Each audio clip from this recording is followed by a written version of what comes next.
Aliança Católica. Eu me chamo Milton, sou professor de línguas e esse canal tem o objetivo de estudar e defender a fé católica. O tema de hoje é: a Bíblia é machista?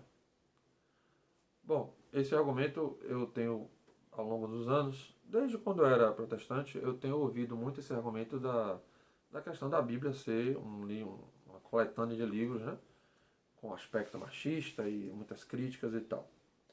E eu me lembro que recentemente eu assisti a um vídeo onde uma senhora faz um comentário sobre a Bíblia ser machista e tal, e ela utilizou essas passagens aqui que eu vou ler com vocês. A gente vai fazer uma análise e vai ver que realmente o machismo aqui passou longe, né? Vamos para primeiro. Vamos para Efésios, né? Efésios, carta paulina que eu gosto muito. E, como eu sempre digo, aquela situação de passar a página, as páginas são coladinhas e a delicadeza não é uma das minhas características manuais. Efésios capítulo 5, 22 a 33. Vamos lá. Deveres recíprocos, né, dos esposos. As mulheres sejam submissas a seus maridos, como ao Senhor. Pois o marido é o chefe da mulher, como Cristo é o chefe da igreja, seu corpo, da qual ele é o Salvador. Ora, assim como a igreja é submissa a Cristo, assim também sejam em tudo as mulheres a seus maridos. Pronto. Essa parte aí foi que ela citou lá como machismo e tal, mulher submissa, aquela história toda.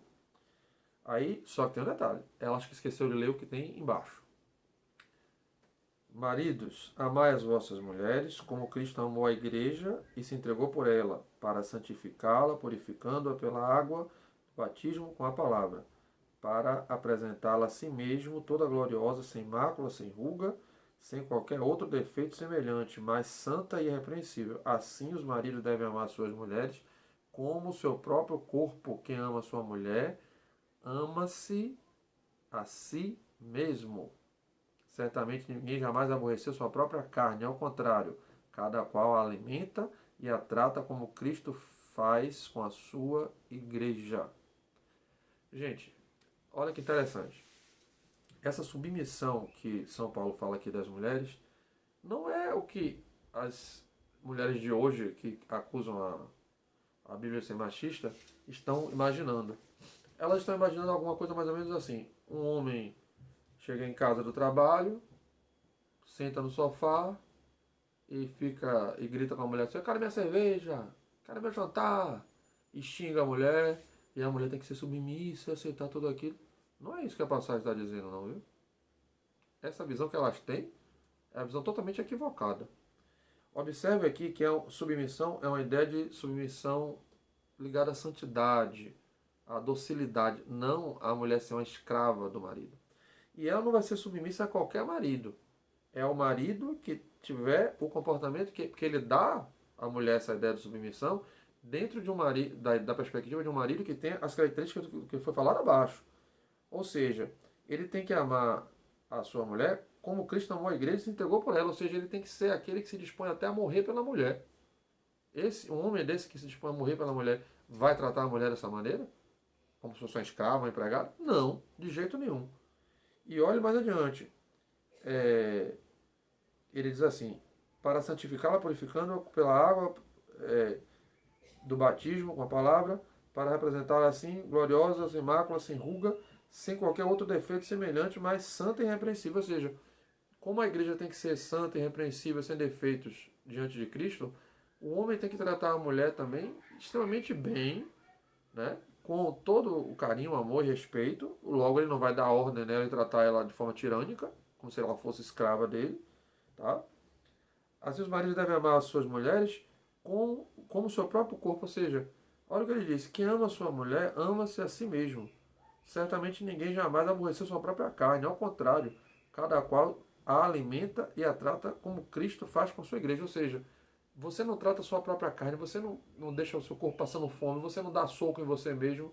Então, como você não faz nada disso com você, nenhuma brutalidade com você, nenhuma agressão com você, você não vai fazer com a sua esposa também, porque é como se fosse sua própria carne. Ou seja, é o marido digno, honrado, que ama sua esposa, que pode dar a vida por ela. É a esse homem que ela deve uma submissão no sentido de docilidade, de harmonia com o marido, reconhecendo o marido como aquele que vai para a rua buscar o sustento, então ele é o cabeça nesse sentido, então ela respeita esse lugar do marido, ela honra isso e tem uma submissão nesse sentido, não no sentido dela ser submissa e obedecer a um homem tirânico que faz o que quer com ela. Tá? Então o texto deixa claro, a submissão dela vai depender do perfil também desse marido também fazer a parte dele. Não é ela ser submissa a qualquer tipo de homem que faz qualquer coisa. As pessoas que pensam assim não entendem nada de Bíblia e as que no meio cristão, eu já vi evangélicas, quando eu era evangélico, dizia, não, mas tem que aguentar porque a Bíblia diz para ser submissa e o cara aprontava, fazia de tudo, agredia. Não, você tem que ser submissa. Não é isso que o texto está dizendo. O texto dá um perfil da mulher submissa no sentido positivo, não no sentido de escravidão, e passa também o sentido do homem. Isso é que ele está dizendo aqui. Há um dever do homem de amar sua esposa como se fosse sua própria carne. Você não aborrece sua própria carne. Você não deixa sua própria carne com fome. Você não agride sua própria carne. Logo, você não vai fazer nada disso com sua esposa também. Tá? Isso é que ele está dizendo. Há um dever mútuo entre marido e mulher, entre esposo e esposa. Então, nada de machismo nisso aqui. Uma outra passagem também que é muito citada, essa já gerou até igreja, acredite, que ensina isso como doutrina, que, como eu digo a vocês sempre, no meio evangélico se lê muito a Bíblia, se decora e memoriza até a Bíblia, mas na maioria das vezes não se aprofundam no texto bíblico. Vamos para 1 Coríntios 14, 34 a 35. 1 Coríntios 14, 34 a 35. Diz assim: como em todas as igrejas dos santos, as mulheres estejam caladas nas assembleias. Não lhes é permitido falar. A mulher não pode falar dentro da igreja, é o que São Paulo está dizendo aqui. Mas devem estar submissas, como também ordena a lei. Se querem aprender alguma coisa, perguntem-na em casa aos seus maridos, porque é inconveniente para uma mulher falar na assembleia. Veja, aqui há alguns aspectos interessantes a considerar. Eu vou tirar o óculos, lembrei que talvez eu tenha que ler de novo aqui. Veja, primeiro, por que São Paulo diz que a mulher tem que ficar em silêncio? Olha a expressão que ele usa. Como em todas as igrejas dos santos, as mulheres estejam caladas nas assembleias. Não lhes é permitido falar. Veja, essa carta foi escrita para os Coríntios, região, né, onde tinha a igreja na Grécia.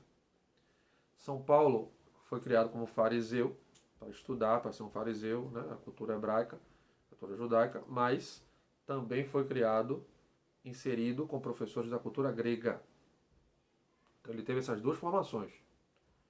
E ele conhecia o modo de pensar dos gregos, ele conhecia como os gregos viam as coisas, os princípios da filosofia grega da época. Então, uma das características do pensamento grego da época é que a mulher era inferior ao homem em termos de inteligência e capacidade. Isso era o que o grego da época pensava. Eu não estou dizendo que São Paulo pensava isso. O grego da época pensava. E como ele conviveu e estudou com gregos, ele sabia como era o pensamento dos gregos em relação à mulher. Então, como os gregos viam a mulher como intelectualmente inferior ao homem, incapaz de ter a mesma inteligência do homem, se ele deixasse a mulher falar na igreja, imagine você é um grego, alguém diz assim, poxa, tem uma reunião ali, de um culto novo aí que é interessante, um Deus novo aí que a gente não conhecia, um tal de um Jesus, vamos lá, para conhecer isso lá, Temístocles, está o nome grego aqui. Aí Temístocles vai cheio de ânimo para ver esse Deus novo, Jesus e tal. E quando ele chega lá, ele encontra uma mulher ensinando. Na mesma hora, ele ia dar meia volta e dizer assim, isso aqui não é sério. Quem está ensinando é mulher. É assim que o grego pensava na época em relação à mulher. Então, para não causar um escândalo na igreja cristã, para não criar uma situação negativa, São Paulo então dá essa orientação de da mulher não falar na Assembleia, para não causar escândalo dentro da sociedade grega, porque isso ia descredibilizar a pregação da igreja. Não porque ele achasse necessariamente que a mulher era inferior ao homem em termos de inteligência. Não. Mas ele conhecia como é que os gregos pensavam. São Paulo usava muito bem essa coisa da cultura grega para poder pregar o evangelho. Tem uma parte que ele vai pregar lá no Areópago, e aí ele reúne os gregos e diz assim: sabe aquele Deus que não tem imagem, que não tem forma, que não tem definição física? É em nome desse Deus que eu vim falar. Então aí os gregos aí pararam para assistir, porque havia um Deus na cultura grega que era assim, um Deus sem forma, que era semelhante ao Deus verdadeiro.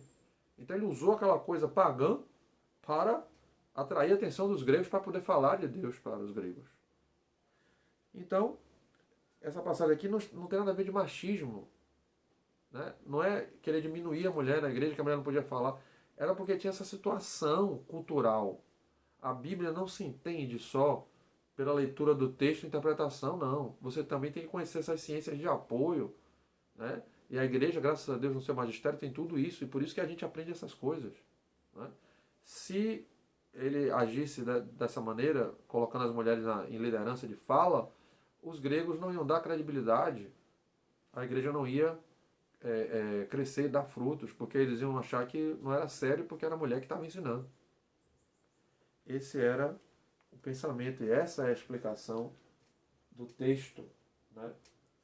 A explicação verdadeira. Nada tem a ver com machismo e você tem que entender também que na época que os textos bíblicos foram escritos, a maioria das atitudes de quem estavam ligados a isso era sempre dos homens.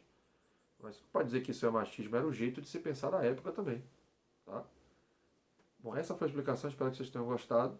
A Bíblia não é machista, a Bíblia é a palavra de Deus, perfeita, inerrante, e nós podemos aprendê-la através do magistério da igreja, que é o caminho seguro para a interpretação verdadeira da Bíblia. Então, não posso deixar de recomendar, ó, leiam sempre a Bíblia, acompanhados do catecismo da igreja, catecismo católico, que é todo baseado nas escrituras sagradas. Tá? Leia sempre a Bíblia com o catecismo do lado, para você realmente aprender o que a igreja realmente ensina sobre a Bíblia. Tá bom? Nós estivemos reunidos aqui, em nome do Pai, do Filho e do Espírito Santo.